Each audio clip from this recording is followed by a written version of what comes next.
está, me parece que está empezando a grabar. Ahí Ahí está está, grabando. ahí está, Pau. Me Correcto, está parece grabando, Pau. buenísimo. Bueno, me parecía importante presentarlo a Dan también como parte de esta iniciativa que tiene la cátedra de acercarse a la obra. Así como fuimos hace unas semanas a visitar obra, me parece que al no poder salir tanto como otros años, es bueno que traer la obra al taller. Y bueno, hoy la traemos con Adam, lo voy a presentar, tengo algunas cositas escritas. Adam es arquitecto por la FAUD, UNC, y es magíster en teoría y práctica en proyecto de arquitectura desde la Escuela Técnica Superior de Arquitectura de Barcelona, Universidad Politécnica de Cataluña.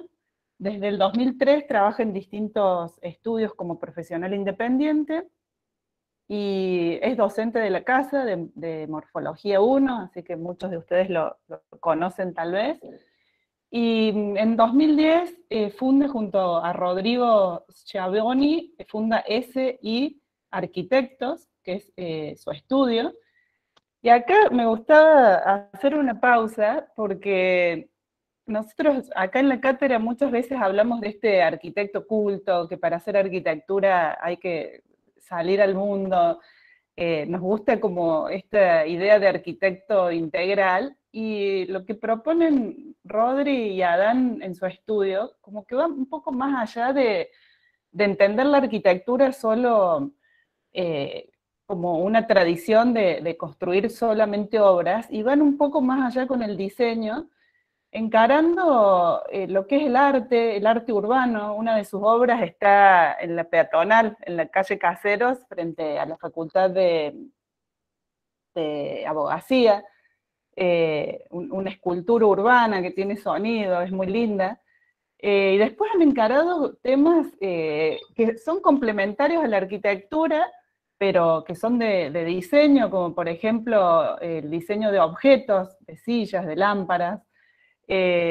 Últimamente, y hablábamos con Adán, participó en el montaje del decorado y la escenografía para una película cordobesa. Así que me parece que todo esto habla un poco de cómo es Adán. Y a la vez con obra y de la que, digamos, la obra de constructiva. Pero bueno, me parecía lindo esto de también entender los distintos campos que la arquitectura nos abre.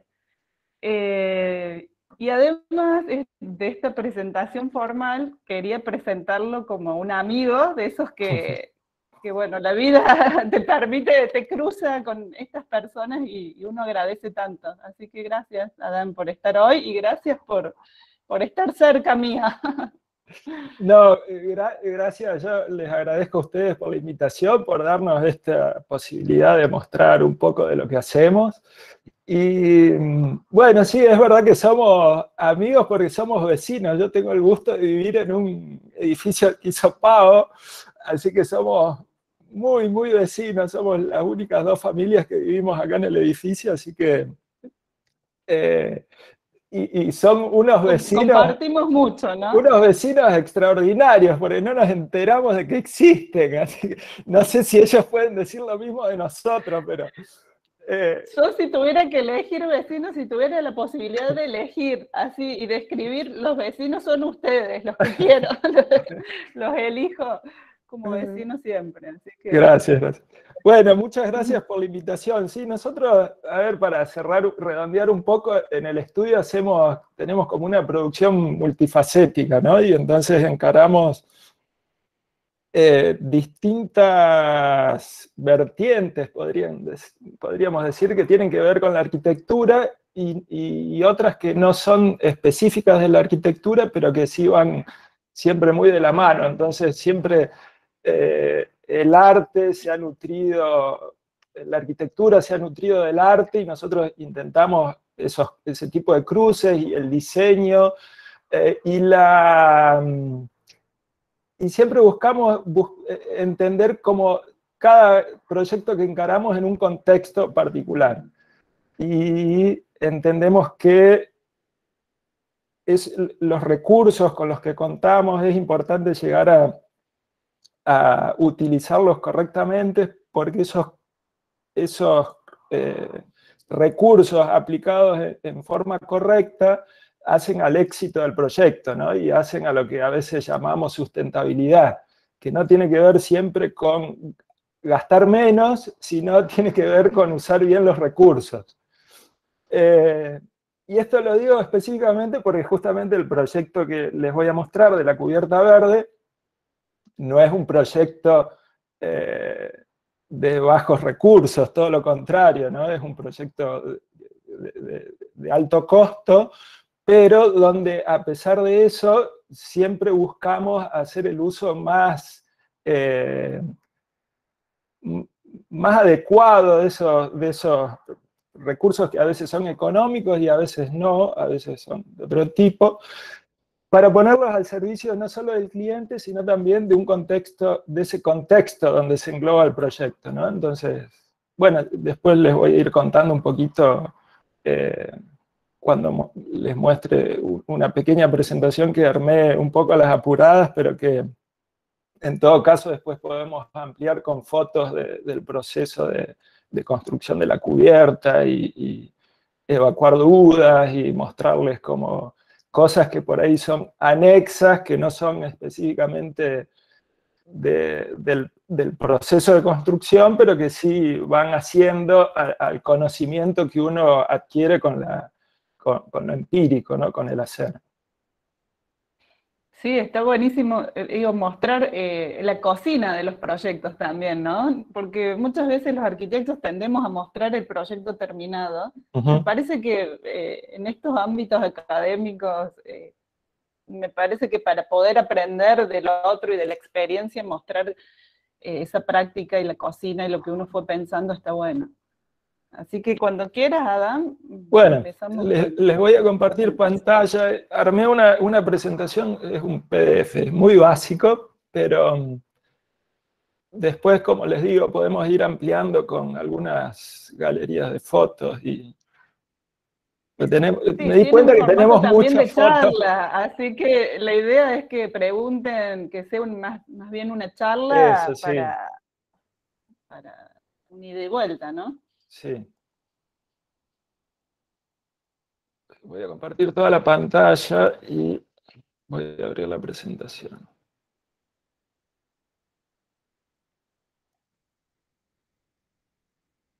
Bueno, yo no los veo, así que cualquier cosa me van hablando, porque no los voy a poder ver. ¿Ustedes ven ahí la presentación? Sí, hasta ahora se ve perfecto.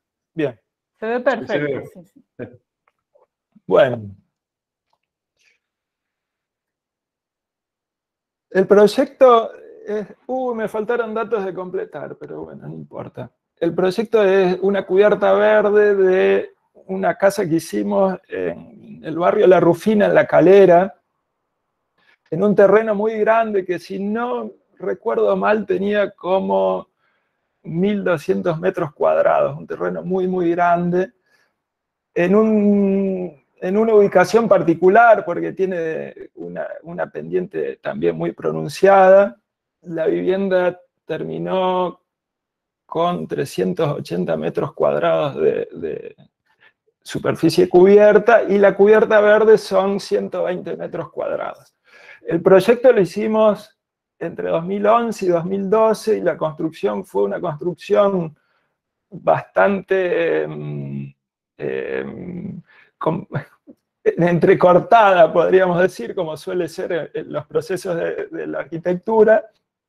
Se empezó a construir en 2014, y en 2017 podríamos decir que, entre comillas, se terminó, pero en realidad nunca se terminó de construir.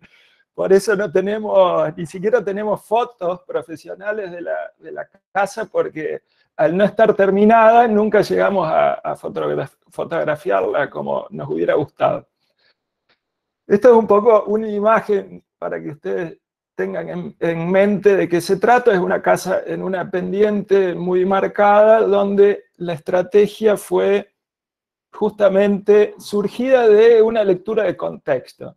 Nosotros veíamos que en La Rufina, a pesar de ser un country, que se vende en principio como la mayoría de los countries, ¿no? Como ese entorno natural con bosque nativo y unas características o cualidades ambientales determinadas.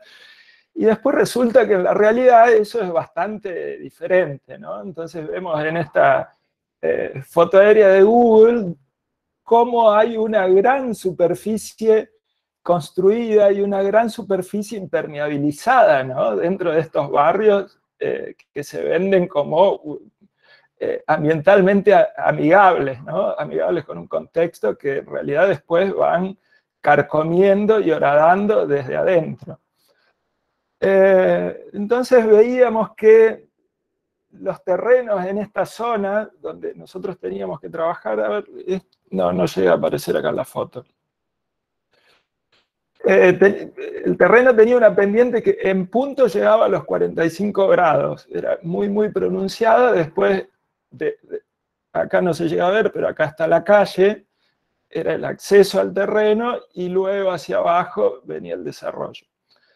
Entonces veíamos que los terrenos, la estrategia común en este tipo de terrenos dentro del barrio era construir un gran talud con un relleno ajeno al sitio, para luego construir encima una casa que permitiera unas grandes vistas panorámicas espectaculares, ¿no? Entonces, claro, al estar ya el terreno sobrelevado, al fondo se ve toda la ciudad de Córdoba, y encima construir un talud para luego construir arriba nos parecía una estrategia poco inteligente, ¿no? Como lo que decíamos al principio, un poco de desperdiciar recursos, rellenar para después construir arriba, y al mismo tiempo generar una desconexión absoluta de la vivienda con respecto a su propio terreno.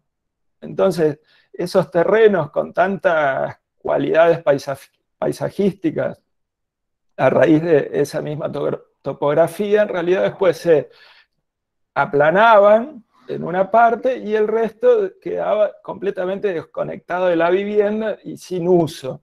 Al mismo tiempo se genera, no hice tiempo, pero teníamos muchas fotos de unos paredones terribles que van marcando así el territorio como una cosa bastante extraña, ¿no? Casas que se separan de sus terrenos.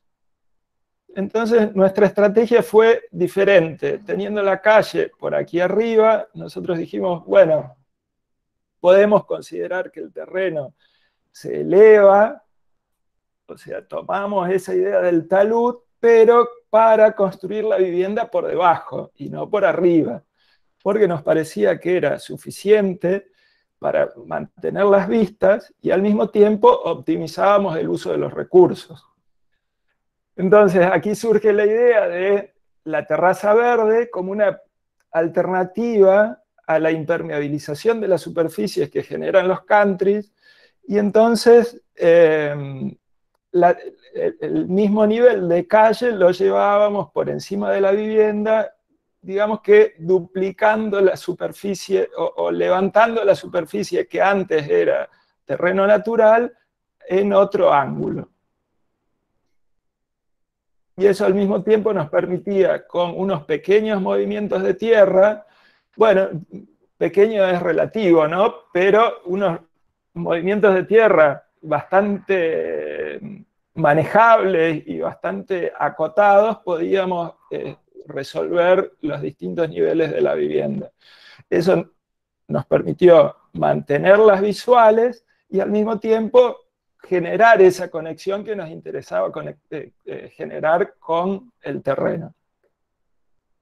Y después hubo otra estrategia que ya es más referida en relación a la cubierta verde, que fue que para que esa cubierta se viera como parte del paisaje, no queríamos arquitecturizarla, por decirle de alguna forma, ¿no? Entonces, para que no aparecieran las típicas barandas sobre esa terraza verde, lo que optamos fue hacer una terraza accesible, pero a un nivel más bajo, es decir, que bajamos el nivel de la cubierta para que se generara una baranda y no necesitáramos poner baranda sobre la misma terraza verde. Un poco estas eran las imágenes de proyecto.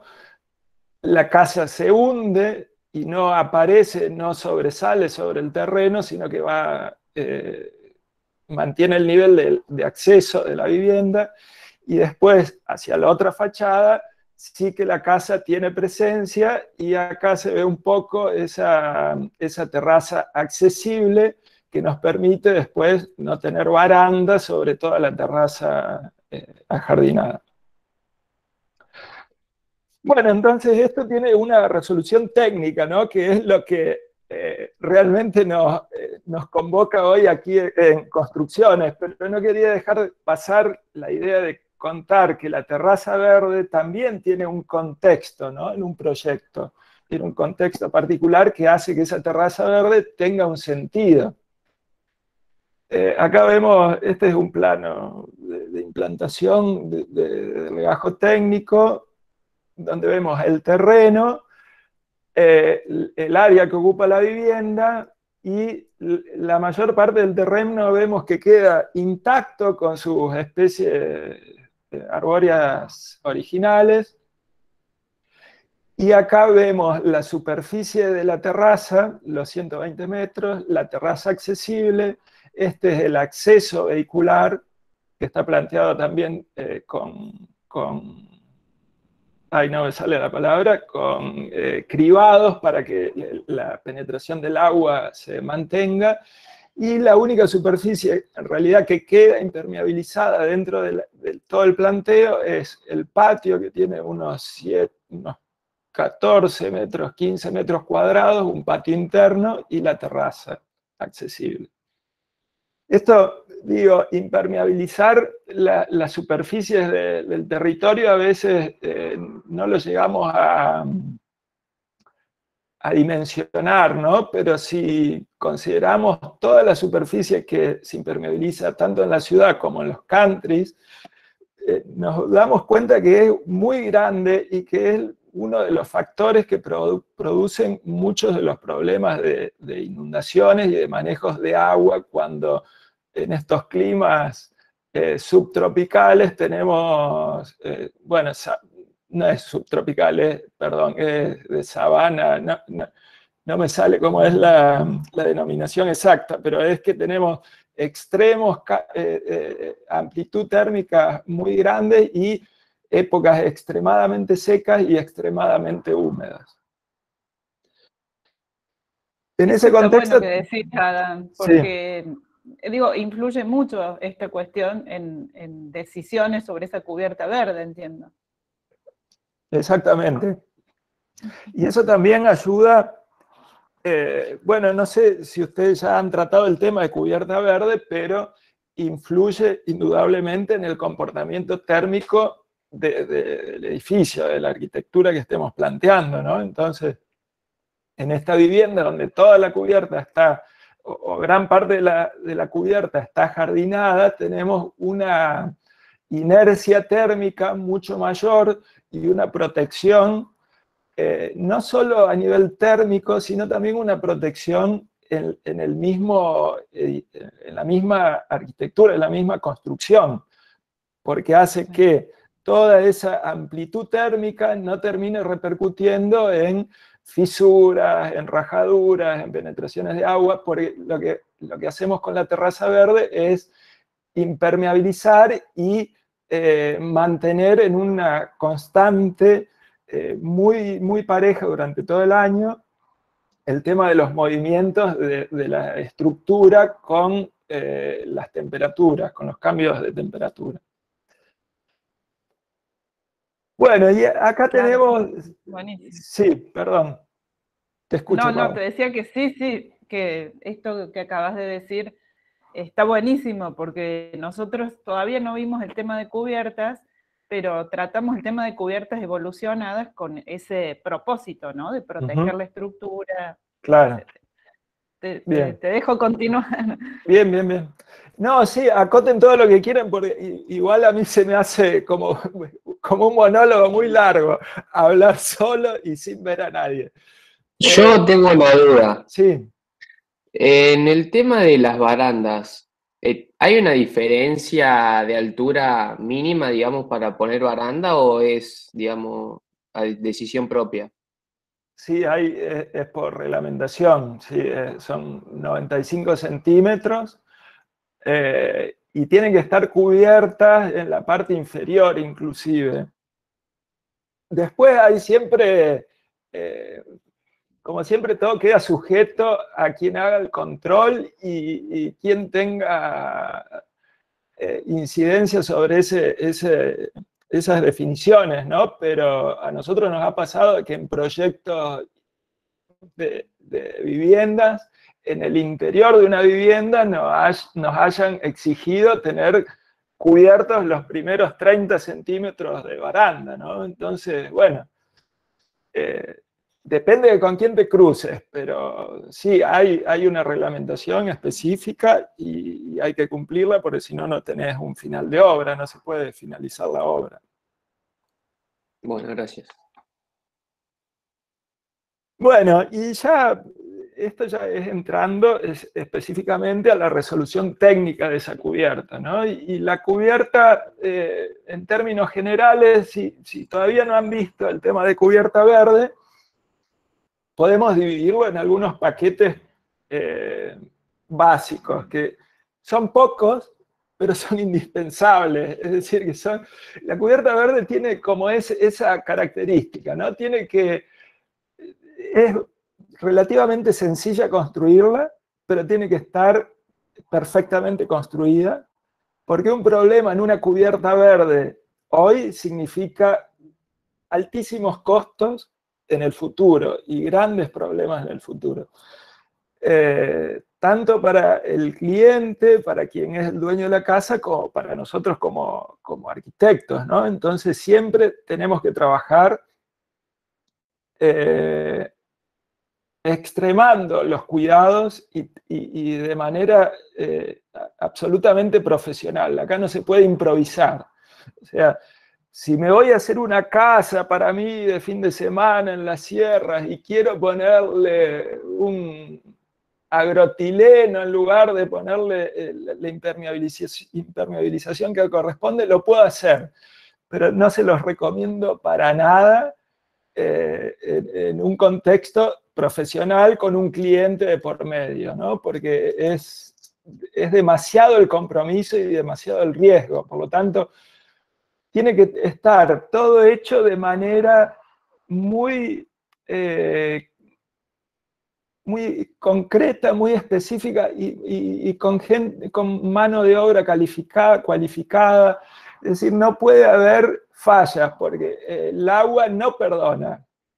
En la primera falla que haya, el agua te lo indica inmediatamente. Y esto, claro, dura mucho tiempo, ¿no? La cubierta verde. Entonces, no solo es la penetración de agua, sino que empiezan a jugar otros factores como son las sales y los minerales y la descomposición orgánica que acarrea el agua por estar en contacto con el sustrato de crecimiento de las plantas, que hace que esto incluso sea más complicado incluso que el agua, ¿no? Porque las sales son a veces muy peligrosas también y pueden generar problemas importantes en la estructura incluso.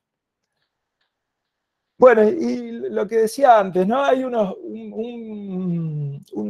paquetes que son muy básicos, pero son tienen que estar indispensablemente bien construidos. Entonces, uno es la impermeabilización, la capa de impermeabilización que podríamos hacer de cuenta que estamos construyendo una pileta, ¿no? Entonces, si uno tiene un poco la imagen de la pileta en la cabeza, entiende automáticamente que ahí no hay posibilidad de ninguna junta ni de ninguna cosa que pueda llegar a generar alguna filtración de agua, ¿no? Entonces, hay que considerar esa aislación, esa impermeabilización como si fuera con la idea de una pileta.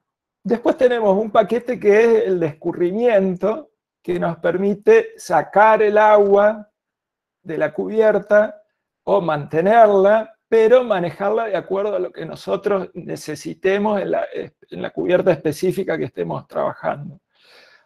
Después tenemos el paquete del sustrato de crecimiento y por último el paquete de la parte viva, que son todas las especies vegetales que pongamos encima.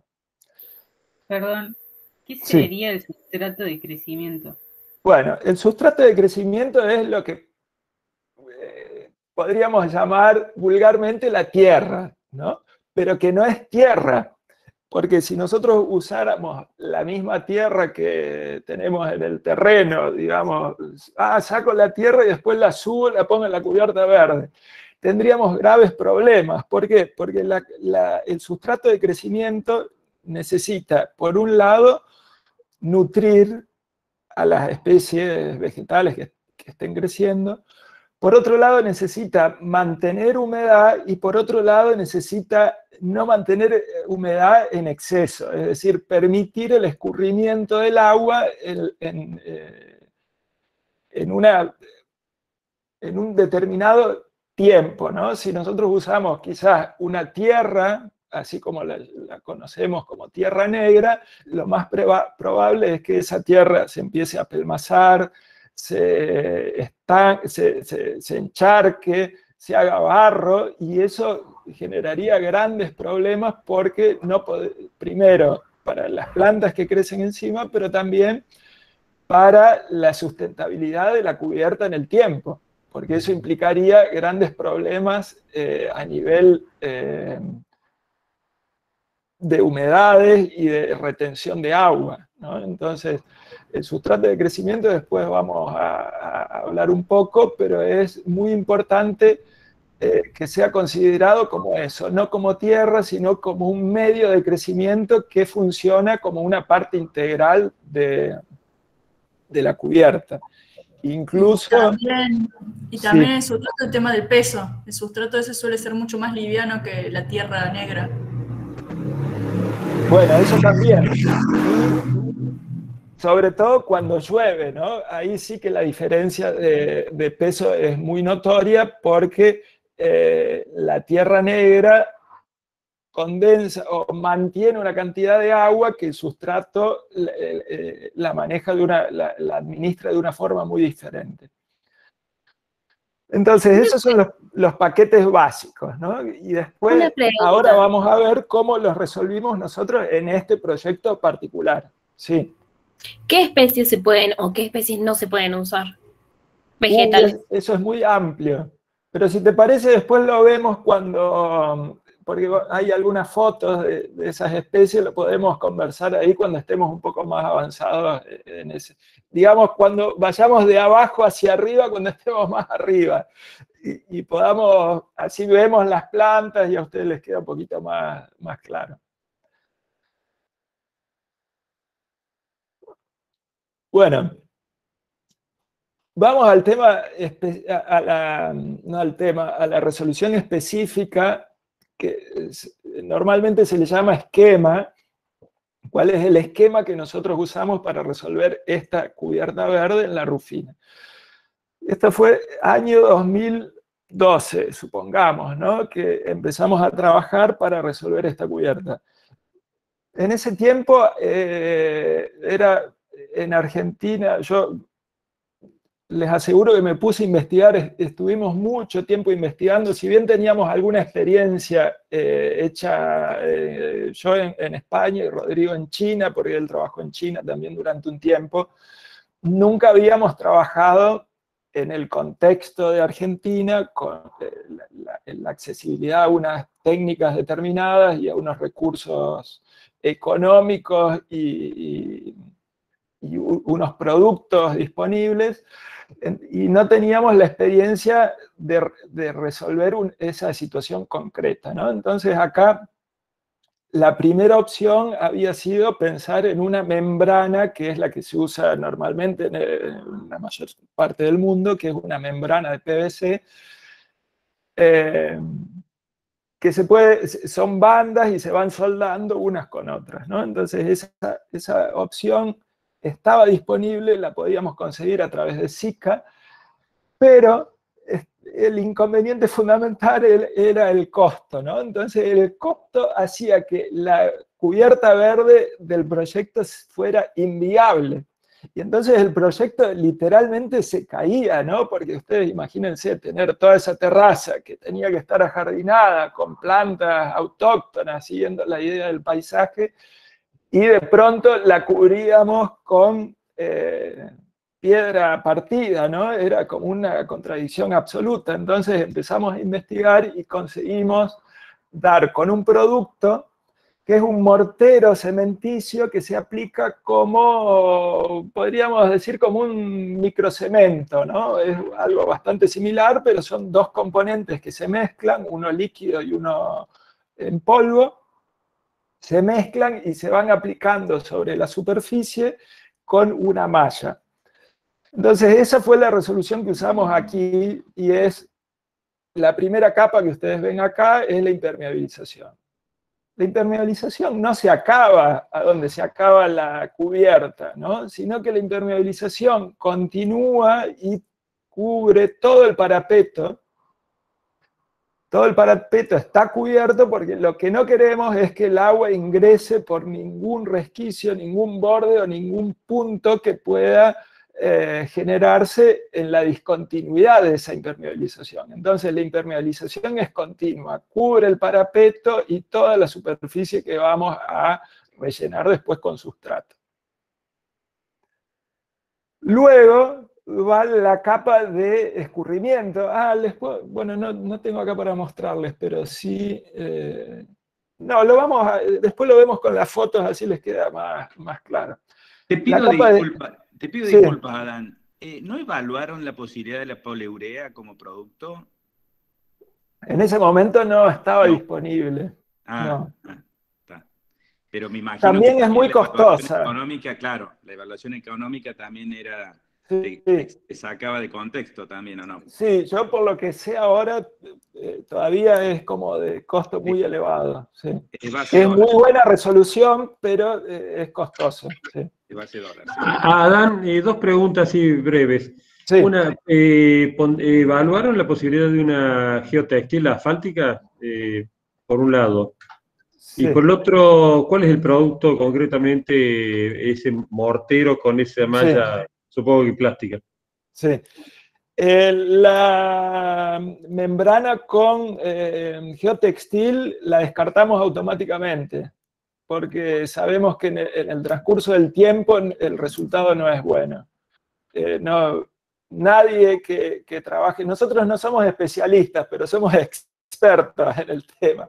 Es decir, que no hemos estudiado, pero hemos tenido contacto con mucha gente que trabaja en las distintas ramas que componen la cubierta, ¿no? La gente que hace impermeabilización, la gente que diseña los sustratos, la gente que produce las plantas. Entonces, sabíamos de malas experiencias y preferimos ahorrarnos el mal momento de acá unos años tener inconvenientes porque la superficie era grande y nos comprometía demasiado. Entonces optamos por este material que es Mapelastic.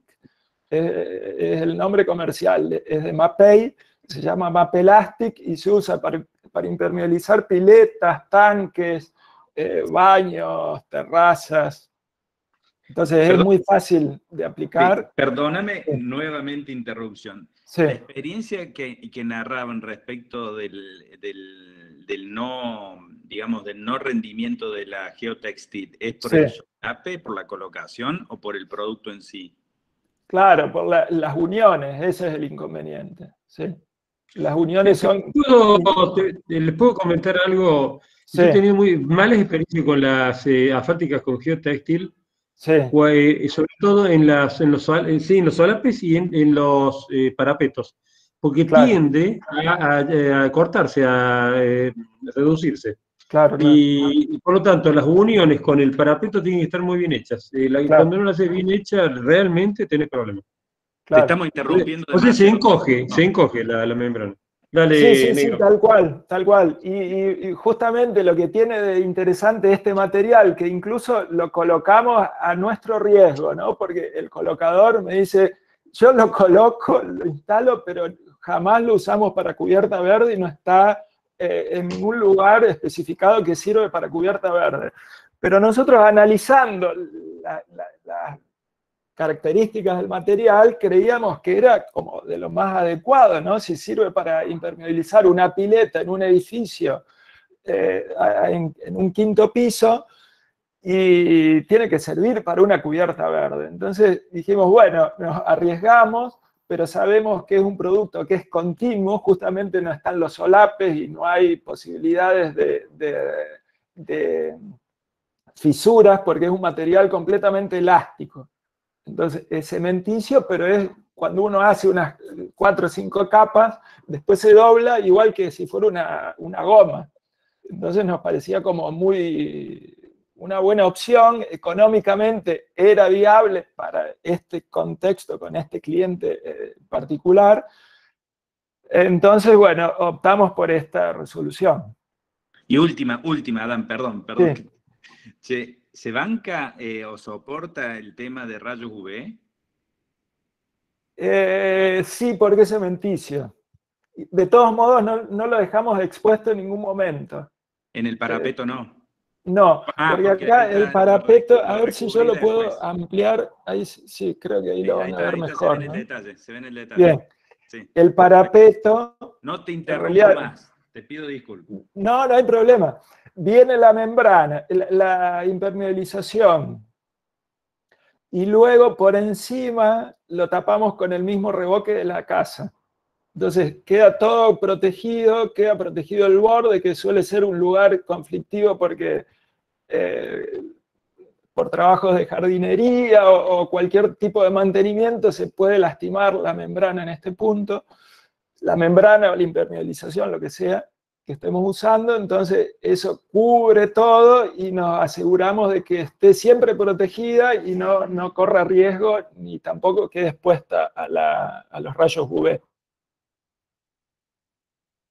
Bueno, después tenemos encima de esa capa, vamos a ir un poco más rápido con el detalle porque va a ser más interesante verlo quizás en las fotos. Encima de la impermeabilización tenemos la capa de drenaje, que en este caso optamos por una capa que drene, pero al mismo tiempo mantenga agua, que es una especie de hueverita, ya lo vamos a ver. Encima de esa capa de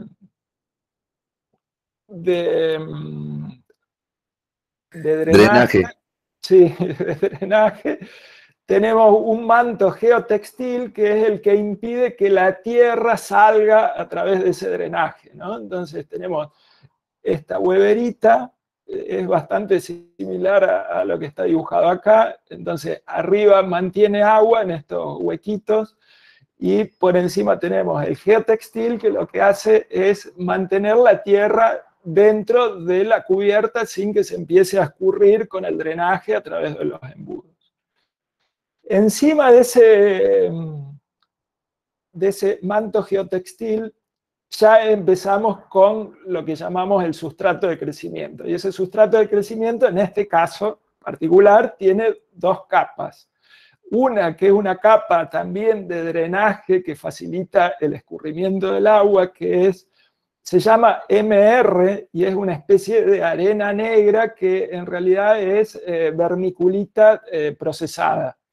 Entonces, esa arena, que no es arena, y ya les explico por qué no podríamos usar arena, permite que el sustrato también vuelva a aislarse en cierta medida del escurrimiento y permite que no se encharque el fondo de la cubierta. Más allá de que acá tenemos la capa de drenaje, a veces se puede generar charcos o barro si no tenemos un buen drenaje en este punto. Y después, por encima, está el sustrato de crecimiento, que en este caso es una composición de distintos materiales, entre los que tenemos vermiculita expandida para que mantenga humedad, hay tierra negra, hay, si no recuerdo, acá está, mantillo, habíamos mezclado esos tres materiales y eso compone el sustrato de crecimiento. Nosotros trabajamos con un sustrato de crecimiento bastante considerable, que va en los puntos más profundos a 50 centímetros y en los menos profundos a 15. Esto define la cubierta, según las clasificaciones, como una cubierta, una cubierta verde intensiva, que nos permite cultivar en esa altura especies de bastante porte, como de tamaño medio, ¿no? Arbustos hasta de tamaño medio. Nosotros íbamos a trabajar con gramíneas y otras especies autóctonas, pero nos interesaba tener un buen cuerpo de sustrato porque no queríamos usar riego artificial.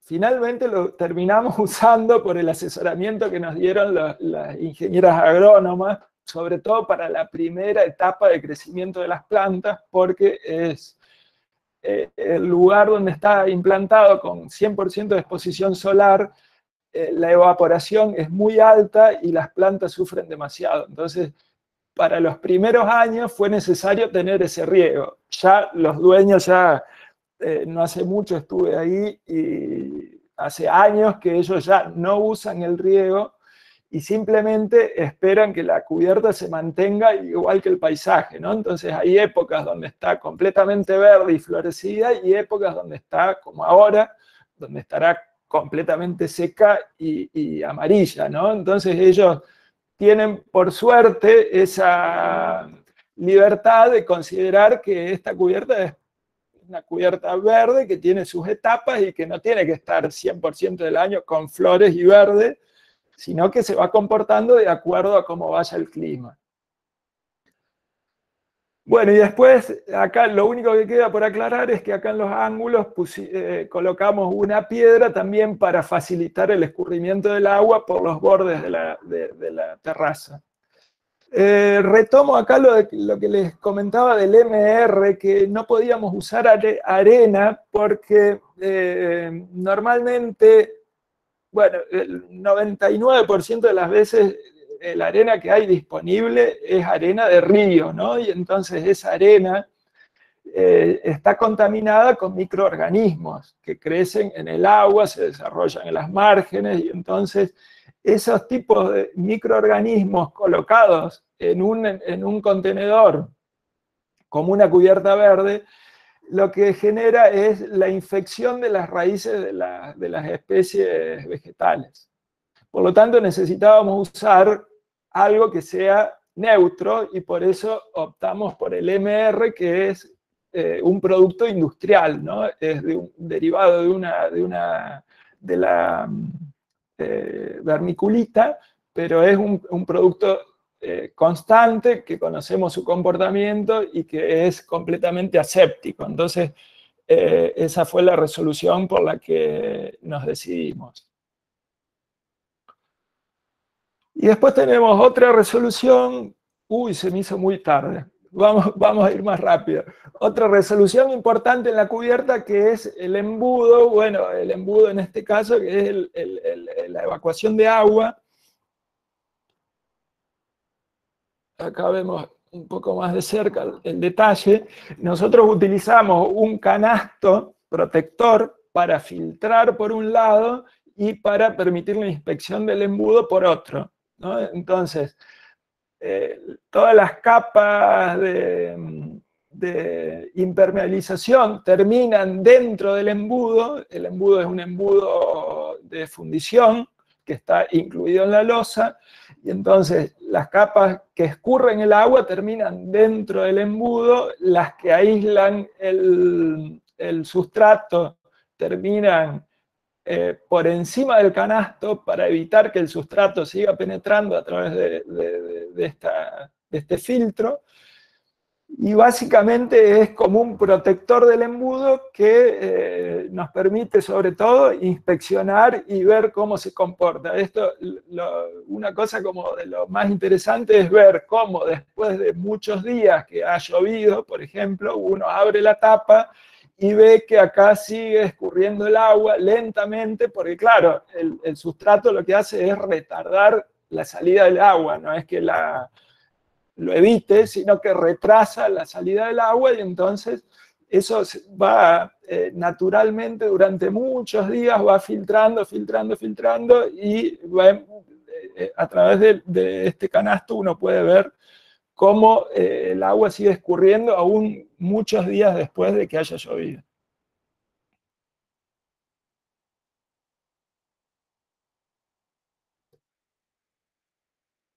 Ay, se me desconfiguró, perdón.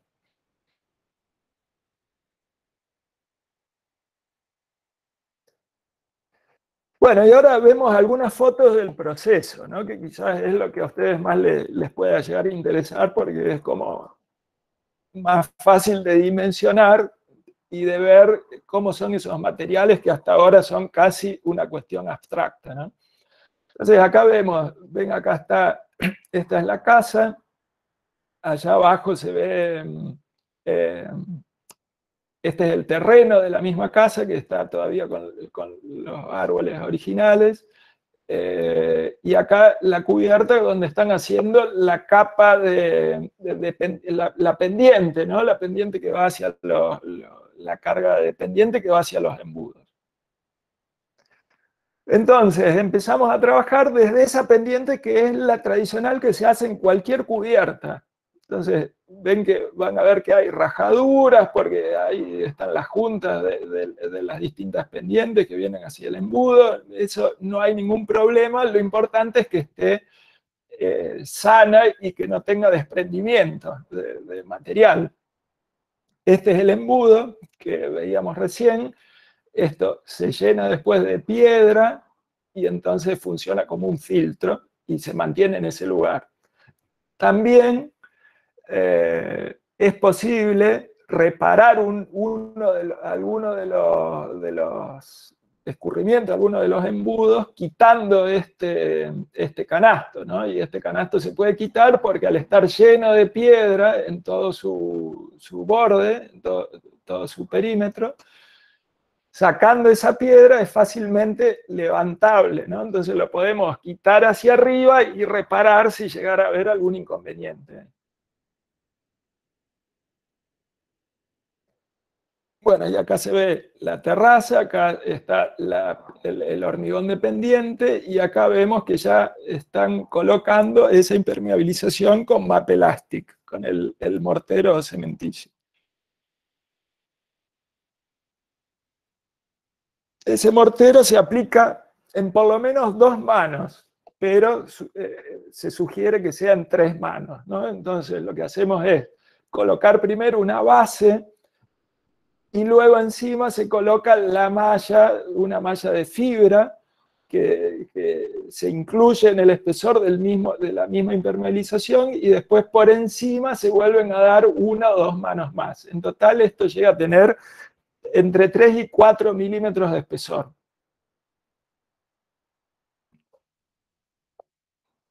Eso es lo que viene a reemplazar a este producto que es no sé si ustedes ven en cámara, como yo no veo, no termino de darme cuenta, pero este es el producto que reemplaza ese mortero cementicio, que esta es Sarnafil, que es la membrana de Zika para... ¿Se cortó la comunicación o no? Geotextil por Esa debajo. no la estamos viendo, no sé si la estamos ¿no mostrando en la cámara, pero vemos no la foto de la... No, yo diría que es la mano izquierda del por acá. operario. Soy yo. En la mano izquierda del operario se ve como una malla, o lo que me parece ver en la pantalla, ¿no? Claro, correcto. Está la malla. No, yo les estaba... Entendí que nos estaba mostrando, Adán, Sí. la otra, una membrana o algo. Sí, les estaba mostrando, a ver si... esa malla, esa micro malla. Un segundo. Sí.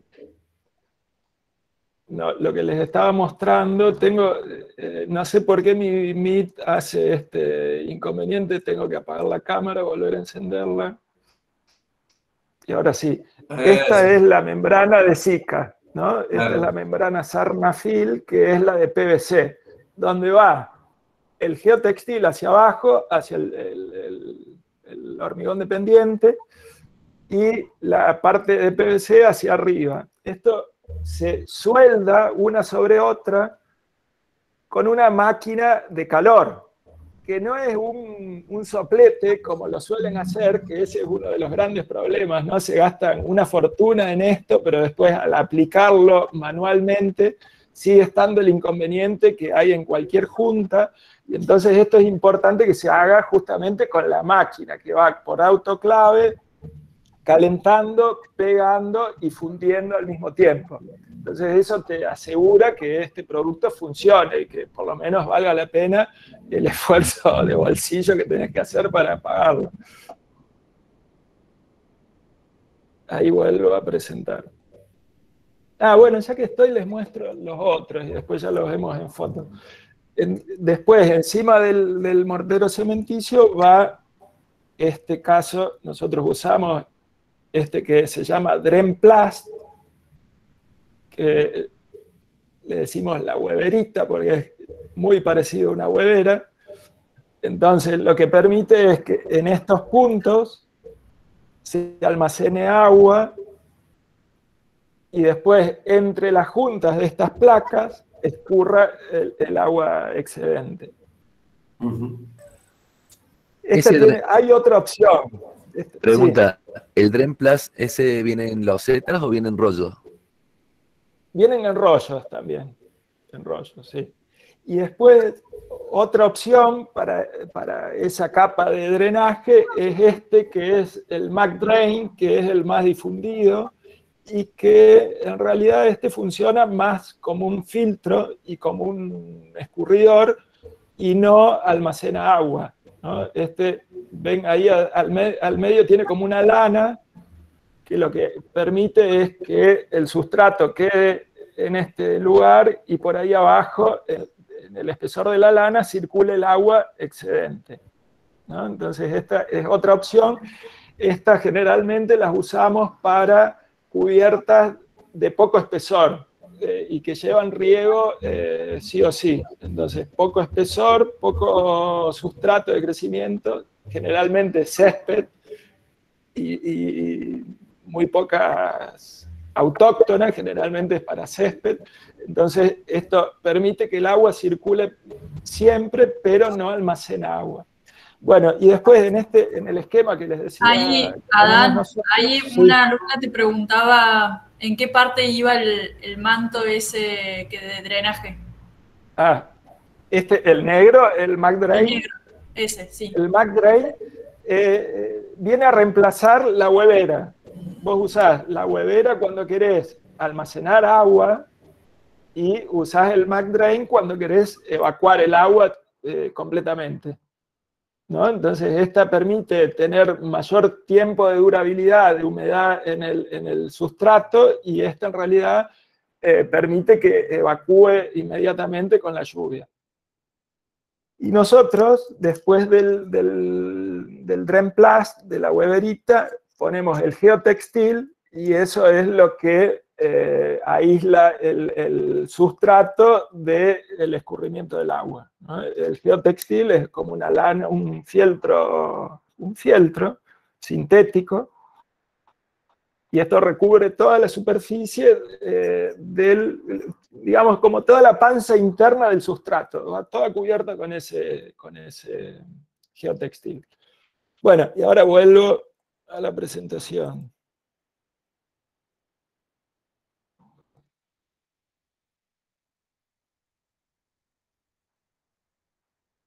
Bueno, ahí estamos. Entonces, acá están colocando la impermeabilización, el Mapelastic, el mortero cementicio. Ven que van colocando la malla en rollo y al mismo tiempo lo van cubriendo con el mortero. El mortero es bicomponente, una parte sintética líquida y la otra es cemento en polvo. Acá vemos cómo llega hasta el borde, este es el parapeto. Entonces después de esto se refuerza, acá se solapan dos mallas, se refuerza el ángulo y se sube por el parapeto también. Acá está súper rústico, ¿no? Porque esta es la primera mano, después arriba la mano que sigue es la que determina que esto quede como una superficie mucho más lisa y más terminada.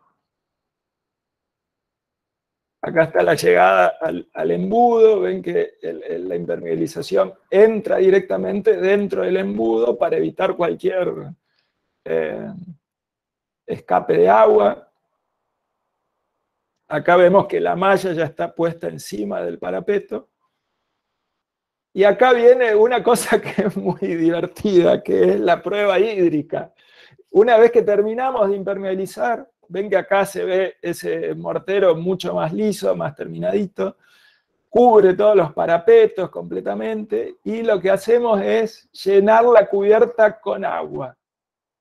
Y esto queda lleno de agua unas 48 horas, ¿no? Lo dejamos más o menos un par de días para ver que efectivamente estén absolutamente estancos todos los rincones y todas las uniones y todos los entornos, los bordes de embudos, ¿no? Entonces se tapan los embudos, vienen como unas boyas, sí, como unos globos en realidad, unos globos de goma, se pone en el embudo, se infla, se sella el embudo y después se llena de agua. Entonces podemos constatar que efectivamente la impermeabilización funciona. Si funciona esas 48 horas, ya está, no hay problema, porque significa que si después no hay ninguna rotura por una cuestión mecánica durante, no sé, el llenado con tierra o el momento de la jardinería, esto va a funcionar y no vamos a tener inconvenientes. ¿Y si eso no funcionara? O sea, si Sí. hay alguna pérdida de agua en esa pileta, Sí. digamos, o sea, ¿cómo se solucionaría Y vos, eso? ¿Qué habría que verificar? Vos inmediatamente vas a ver abajo, en el techo, en el interior de la casa, vas a ver dónde hay humedad. Si llegás a encontrar esa humedad, yo creo que habíamos tenido un punto, no me acuerdo bien, pero me parece que habíamos tenido un punto en un embudo, una cosa por el estilo. No, no tuvimos, mentira, pero después fue otro problema. Vos ves que está ahí el inconveniente, lo que haces es vaciar el agua, vaciás la cubierta, reparás, volvés a pasar todo en ese sector y lo solucionás, porque al ser un mortero cementicio, vos podés volver a pegarle todas las capas que quieras por encima, ¿no? Entonces es muy fácil de reparar. Eventualmente a Adán le das una mano más completa a toda la cubierta, ¿no? Una capa más. Bueno, sería muy caro, no, sí. Sería muy caro hacerlo, pero sí, incluso si quisieras podrías darle otra capa. Y después, en el caso de la membrana de PVC, ya que estamos, voy haciendo un poquito el paralelo con la membrana, que es la otra opción. En el caso de la membrana se puede hacer la prueba hídrica, pero al mismo tiempo se puede hacer una prueba eléctrica, que es un detector, que es un aparato que detecta electrónicamente dónde hay riesgos de pérdida de agua. Entonces eso es una cosa un poco más sofisticada, pero básicamente es lo mismo, ¿no? Como la prueba hídrica se hace también con este aparato que es electrónico, que por polos, no sé bien exactamente cómo funciona, por polos determina si hay discontinuidades o separaciones en las juntas. Bueno, y acá ya estamos en el momento de colocación del... me sale el Mac Drain y este es Drain Plast. Del Drain Plast, que es la hueverita. Ustedes ven que son como unas placas deben tener 60 por 60, no menos, deben tener 40 por 40, pero vienen en un rollo, entonces eso te permite colocarlos más fácilmente. Ven, no sé si llegan a ver, pero hay como una separación de hueveritas, ahí también filtra el agua, y se colocan todas así, una al lado de la otra. Tiene que ser con un cierto cuidado, ¿no? Hay que solaparlas un poquito, hay que hacer que una coincida con la otra hueverita, y bueno, hay que ir con paciencia y con cuidado, y también cuidando de que no se te vuele, porque a la primera de cambio se te voló todo y vas a buscar placas de Dremplast hasta Ascochinga, ¿no?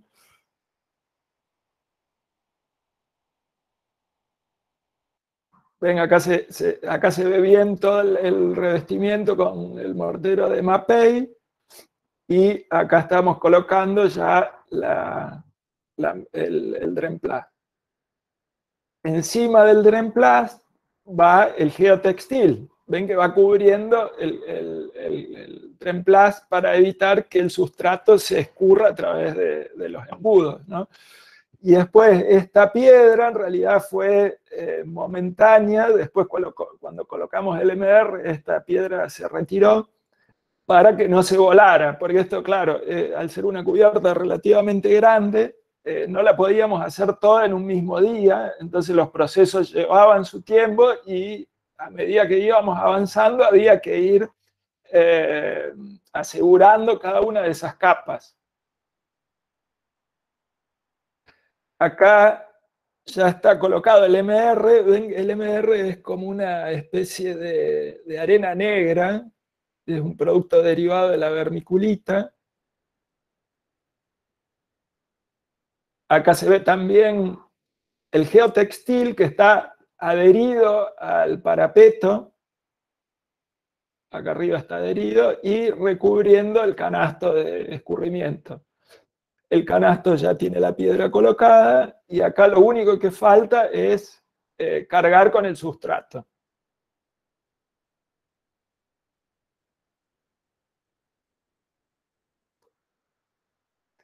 Y entonces ahí sí que estamos trabajando ya con el sustrato, colocándolo. Ven que hay que tener cuidado para no aplastar las capas inferiores, se usan unas tablas para que las carretillas vayan a través de eso. También se podría haber usado un esparcidor neumático, pero no era, bueno, no, en ese momento no lo teníamos. Entonces ven que es una mezcla, este sustrato es una mezcla. Se llegan a ver unos puntitos blancos, que es la arcilla expandida, la vermiculita.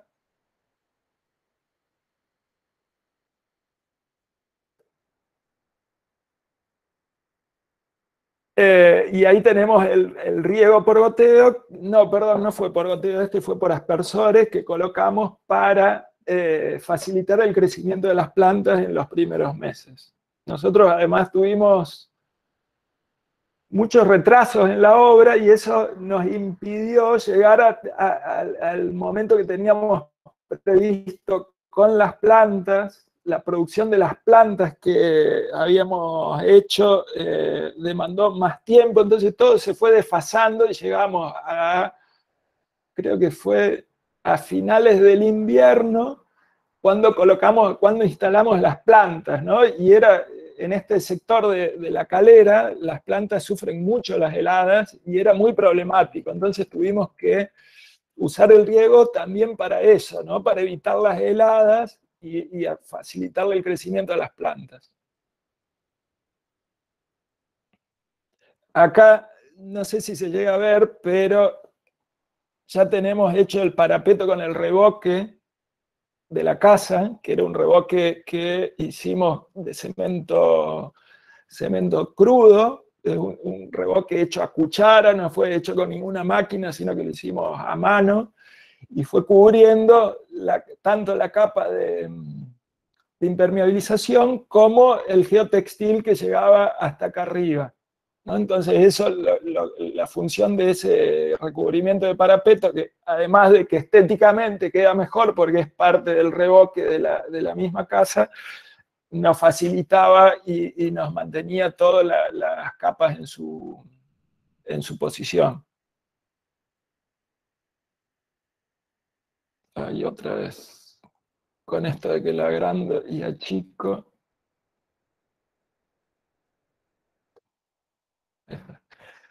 Bueno, y acá estamos recibiendo las plantas. Las plantas, una de las chicas que antes preguntaba, ¿no? Nosotros trabajamos todo con especies autóctonas. Entonces, hay gramíneas, hay...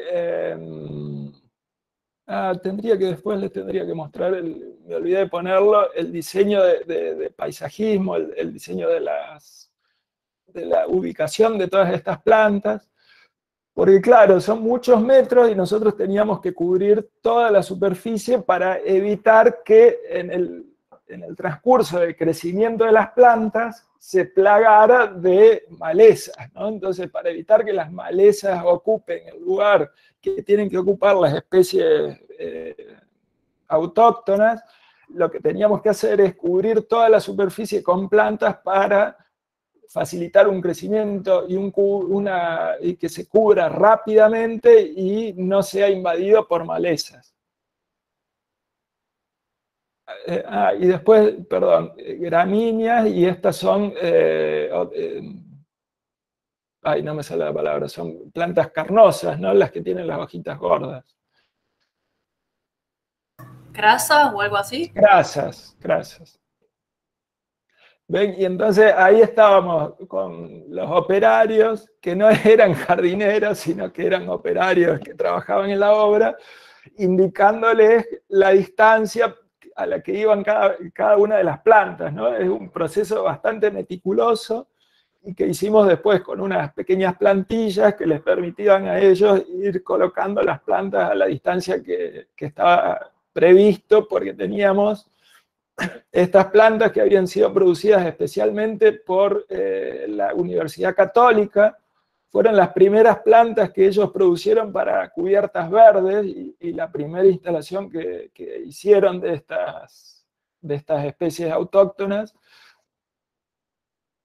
Y entonces fue como que costaron bastante, además, las plantas producidas especialmente y rusticadas, porque no son plantas de vivero tradicional, sino que son plantas que están producidas a la intemperie para que cuando uno las coloque en su lugar definitivo tengan la resistencia suficiente y no se mueran a las 2 semanas, ¿no? Son plantas que están adaptadas ya al clima y a las condiciones climáticas de Córdoba. Ahí están todas las plantitas, ven que al principio son como unos... como que se ve mucha tierra, ¿no? Son como unas cositas apenitas que asoman. Esto ya van creciendo de a poquito. Estas que se ve con florcitas son glandularias, que es una planta muy común en las sierras. Seguramente muchos de ustedes las vieron, que florecen rojas, amarillas, violetas. Ven, acá ya van creciendo de a poquito y van al mismo tiempo floreciendo, porque acá ya estábamos entrando en la primavera. Me queda una hoja en blanco. Estas acá son las crasas. Las gramíneas prácticamente desaparecieron, por el momento acá no se ven, y después ocurre lo contrario. Entonces esto, el diseño que hicimos fue, en realidad nos terminamos sorprendiendo, ¿no? Porque de a poco la misma cubierta fue encontrando su equilibrio entre plantas carnosas, las glandularias y las gramíneas, y cada una fue ocupando el lugar que pudo, y algunas fueron incluso desapareciendo, porque después el mantenimiento de esta cubierta, al ser de especies, al tener especies autóctonas como paisajismo, implica que el cuidado no puede ser una máquina de cortar césped, ¿no? Entonces hay que hacer un cuidado muy meticuloso de jardinería, de ir extrayendo las malezas que puedan crecer en esos lugares pero hay que cuidar esas plantas porque, y que fue lo que terminó ocurriendo, el dueño se cansó, mandó al jardinero, el jardinero vino con la máquina de cortar césped y de a poco fue reventando las plantas y hoy por hoy las que realmente prevalecen son las gramíneas, ¿no? Porque fueron ocupando mucho más espacio cada vez y entonces las flores son muchas menos y hay muchas más gramíneas.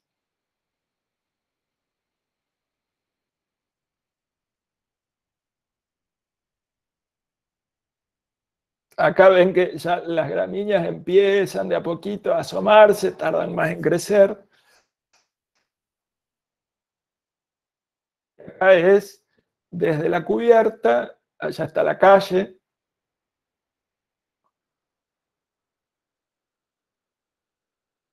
Y esto ya es bien entrado el verano. Ven que la casa todavía no está terminada, pero ya la cubierta estaba viviendo hacía ya unos meses y bien entrado el verano ven que las flores desaparecieron, las crasas se mantienen y las gramíneas empezaron a explotar y a cubrir gran parte de la superficie de la terraza.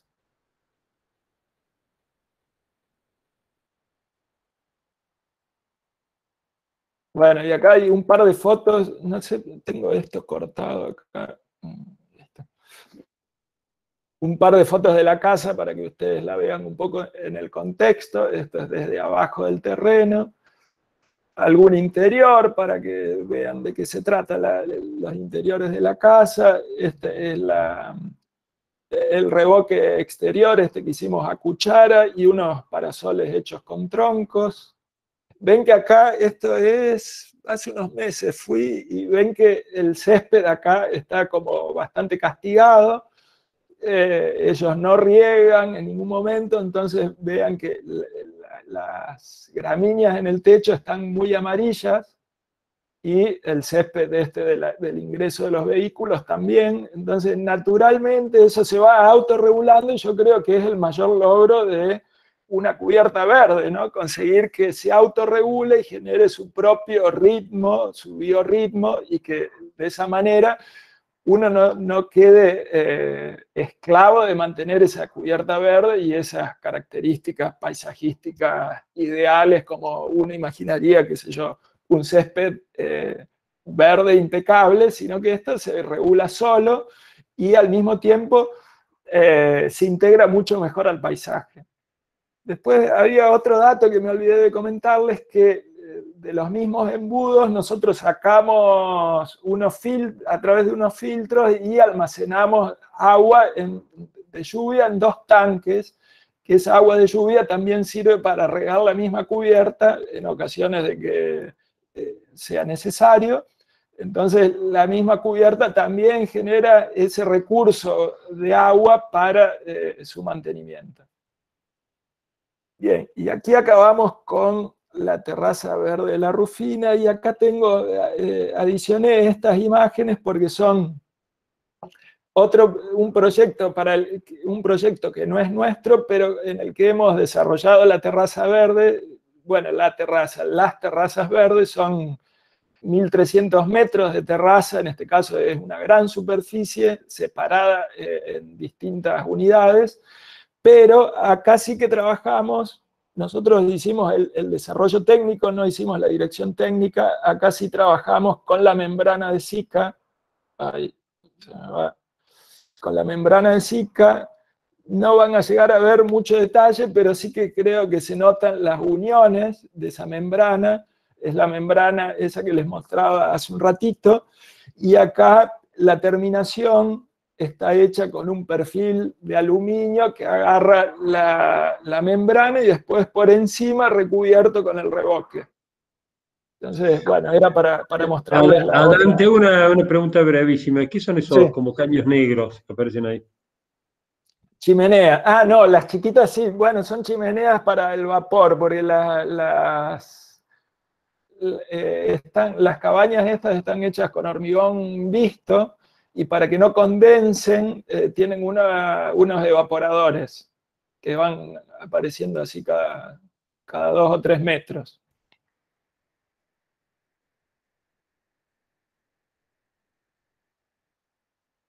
Bueno, y con eso se me terminó la presentación, pero si quieren vemos alguna foto más si les interesa ver algo en particular. Qué lindo esto de la... discúlpame. No, dale, Pau, dale. Sí, no, qué hermoso esto de la casa viva, la casa cambiante. Me parece re interesante que la familia haya decidido eso, ¿no? No tener ese jardín espectacular y que la casa vaya cambiando con el paisaje. Y bueno, cómo hemos aprendido, la verdad que no me imaginaba esto de las especies mezcladas, de cómo se van desarrollando, cómo crecen unas y otras se apagan. Sí, sí. A ver, me voy a fijar, mientras ustedes hablen, pero yo les busco lo de la... y nos quedó hablar del sustrato, que es todo un tema también. Bueno. Estuvo muy bueno. Yo voy a hacer una pregunta retórica, no sé, que tiene como implícita en la respuesta. Sí. ¿Cómo anduvo climáticamente en el calor esta cubierta? O sea, ¿cómo se lo vive? Muy bien. En el interior, vos decís, a nivel térmico de la vivienda. Pongámoslo en otros términos. Ahora split utiliza, digamos, si se prende el split o no lo tiene directamente.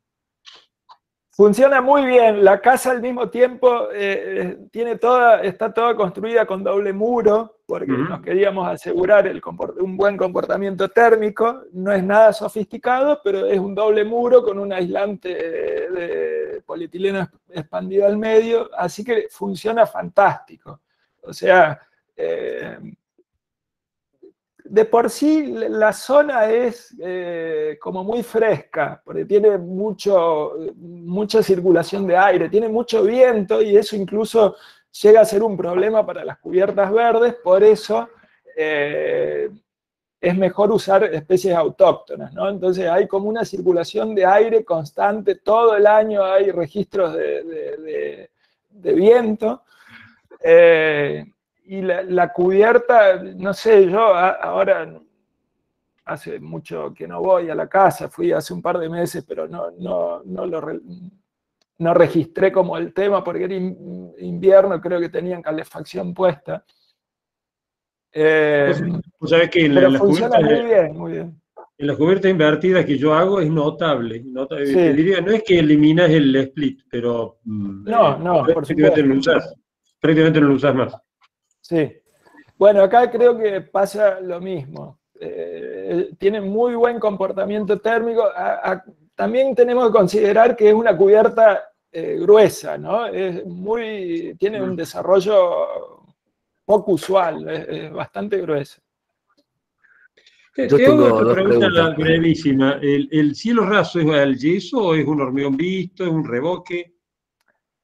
A ver, justo estaba viendo acá, tenemos distintos cielos rasos. Tenemos en la parte de la terraza accesible, tenemos un cielo raso de hormigón visto, pero el resto de la casa tiene un cielo raso suspendido de madera y una parte tiene Durlock, o sea, tenemos como un catálogo de cielo raso. A ver, estaba viendo si tengo acá para mostrarles alguna foto. Adam, en la estimación del cálculo de estructuras, tanto de losas, no sé si lo habrán probado en losas macizas, en losas nerburadas o en losas alivianadas, digamos, básicamente de viguetas. Sí. ¿Se considera una carga, digamos, o lo tenés que prever en cuanto a la carga? En nuestro caso sí, porque teníamos un espesor muy grande.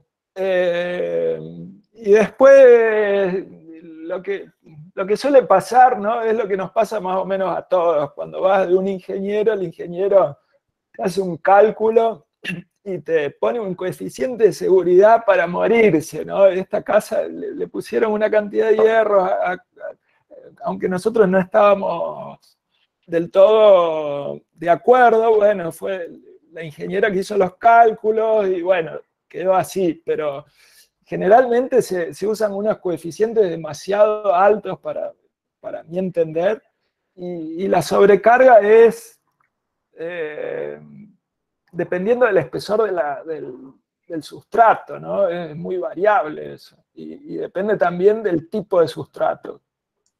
Y Adán debe estar rondando los 180 kilos por cada 10 centímetros de espesor, más o menos. Puede ser, sí. Puede ser. Ah, y Yo otro... sí. No, yo tenía dos preguntas y a lo mejor que ayudan también a incorporar algunos datos para operar. En términos de pendientes, simplemente uno utiliza las pendientes mínimas del orden del 2% para cubiertas planas. Sí, como... exactamente, sí. Y lo otro, que es cuando vas al mercado o a comprar, la especificidad de capas que tiene esta cubierta no las conseguís, por lo general todas en un solo lugar. Entonces tenés que armarte una agenda o un vademecum de esto lo compro acá, esto lo compro allá, y la secuencia y la logística necesaria es un aspecto, ¿no? ¿Puede ser? Sí, también. Sí, depende de cómo se ejecute, ¿no? A veces, por ejemplo, esta la ejecutamos todo con una empresa que hizo la impermeabilización y la colocación de las capas de drenaje. Y después nosotros asumimos toda la parte de sustrato, plantas y instalación de riego y todo eso. Entonces, ahí se te facilita bastante porque ya no tenés que andar buscando precios y cosas, pero igual te digo, no es tan complejo, es solo calcular bien las cantidades para que no te sobren y te falte tanto. Y incluso lo podría yo hoy, sí, hoy me animaría a comprarlo por Mercado Libre, qué sé yo, porque tenés mejores precios y hay, dependiendo de quién ejecute, ¿no? Si tenés quien lo ejecute. Sí. Una consulta. Más o menos, ¿qué espesor, digamos, de losa estructural se utilizó para esto y qué tipo de vigas en la estructura se utilizaron? ¿Y cuál fue, digamos, el espesor de sustrato que se utilizó para tan gran cantidad, digamos, de losa que había que cubrir? Bueno, nosotros acá lo que te decía, hay partes donde hay una sola parte donde tiene 20 centímetros, entre 15 y 20 centímetros, que es lo más pequeño, y después el resto va entre los 30 y los 50 centímetros, donde está el embudo, que es la parte más profunda. Esa es la cantidad de sustrato. Y después la losa, yo no recuerdo, pero debe ser una losa de 20 centímetros, me parece que no era nada especial.